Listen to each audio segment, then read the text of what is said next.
Hello everyone, আসসালামু আলাইকুম।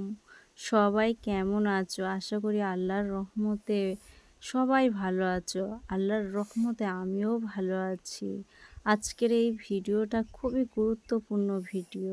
এই দোয়াটি অবশ্যই করে পড়বেন। আল্লাহ আপনাদের দুঃখ, কষ্ট, পেরেশানিতে আছে, কোনো কাজ শুরু করেছে, সে কাজ শেষ করতে পারছে না, টাকার দরকার, যা কিছু চাও এই অজিফাটা পড়ো। আল্লাহ তাআলা আপনার সমস্ত মনের আশা পূরণ করে দেবে।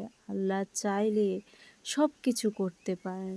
আল্লাহ অসীম করুণাময়, তিনি দয়াময় আল্লাহ। আল্লাহর কাছে যা কিছু চাইবে আল্লাহ সবই পূরণ করে দেবে।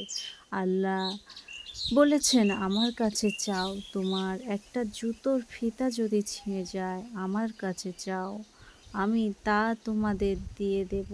অতি ক্ষুদ্র থেকে অতি বড় জিনিস তুমি যা কিছু একবার থেকে ১০০ বার চাও, আমি সব কিছু তোমাদের দিয়ে দেব। কিন্তু আমরা বান্দা, আমরা আল্লাহর কাছে না চেয়ে বান্দার কাছে চাই, আর বান্দা একবার দেবে, দুবার দেবে, বারবার দেবে না। তখন বলবে, কিন্তু আল্লাহ তাআলা বলেছেন, আমার কাছে তোমরা যত খুশি চাও, আমার ধন সম্পদের ভাণ্ডার কোনো কমে নেই। তোমরা আল্লাহর কাছে চাও, আল্লাহ তোমাদের সব কিছু দিয়ে দেবে ইনশাআল্লাহ। তাই আমরা সবাই আল্লাহর কাছে চাইব, কারণ আল্লাহ আমাদের রব। আমাদের যা কিছু প্রয়োজন মহান রব্বুল আলামিনের কাছে চাইব, কারণ তিনি তো সব কিছু দেওয়ার মালিক। আল্লাহ যেমন পলকে আমির করে, তেমনি পলকে ফকিরও করে দেয়। তাই টাকা পয়সা, ধন সম্পদ, যদি কিছু প্রয়োজন পড়ে সব কিছু চাইবে আল্লাহর কাছে। আর সব কিছু যখন পেয়ে যাবে তখন কোনো অহংকার করো না। আল্লাহ অহংকার সহ্য করে না, কারণ অহংকার হচ্ছে আল্লাহর চাদর। সেই চাদর যদি অন্য কেউ পরে আল্লাহ কখনো সহ্য করে না, কারণ অহংকার খুবই খারাপ জিনিস। অহংকার মানুষের পতনের মূল। অহংকার করলে সে যত রাজা বাদশাহ হোক না কেন, আল্লাহ তাআলা তাকে ফকির করে দেন, কারণ অহংকার খুবই ভয়ঙ্কর একটি শব্দ। অহংকার করো না, কারণ মানুষ মাত্রেই অহংকার করে। তাই আল্লাহ বলেছে অহংকার করো না। ধন সম্পত্তি, টাকা পয়সা, শরীরের সুস্থতা, সব কিছু দেওয়ার মালিক আল্লাহ। আপনি সুস্থ আছেন, আল্লাহর উপরে শুকরিয়া আদায় করুন। আপনি অসুস্থ আছেন, তাও আল্লাহর উপরে শুকরিয়া আদায় করুন, কারণ অসুস্থ হচ্ছে একটি নিয়ামত। কারণ যখন মানুষের অসুস্থ হয়ে যায় তখন আল্লাহ তাআলা তার সমস্ত পাপ থেকে মুক্ত একটা শিশু বাচ্চার মতন করে দেয়। কারণ আল্লাহ ভালোবাসেন বলে তাই তোমাদের রোগ দিয়েছে। সব কিছু ওপরে আল্লাহ, কারণ আল্লাহ যেটাই করে বান্দার ভালোর জন্য।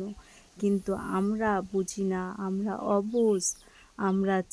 আমরা ভাবি যে আমার কেন রোগ হলো, আমার কেন এটা হলো, আমার কাজ কেন হচ্ছে না, আল্লাহ আমার কেন টাকা দিচ্ছে না, আল্লাহ কেন আমার ঘর করতে দিচ্ছে না। কিন্তু আল্লাহ তাআলা জানেন কখন কি তোমার প্রয়োজন। আল্লাহ সব কিছু তখন তোমার দিয়ে দেবেন, কারণ আল্লাহর থেকে ভালো আর কেউ জানবে না, আর কেউ কখনো জানতে পারে না।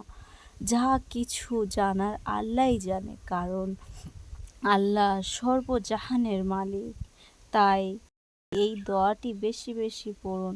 আল্লাহ আপনার দুঃখ, কষ্ট, পেরেশানি সব কিছু থেকেই তুমি নিজাত পাবে। আল্লাহ চাইলে সব কিছুই তোমার পরিপূর্ণ হয়ে যাবে। তোমার কারের কাছে কোনো হাত পাততে হবে না।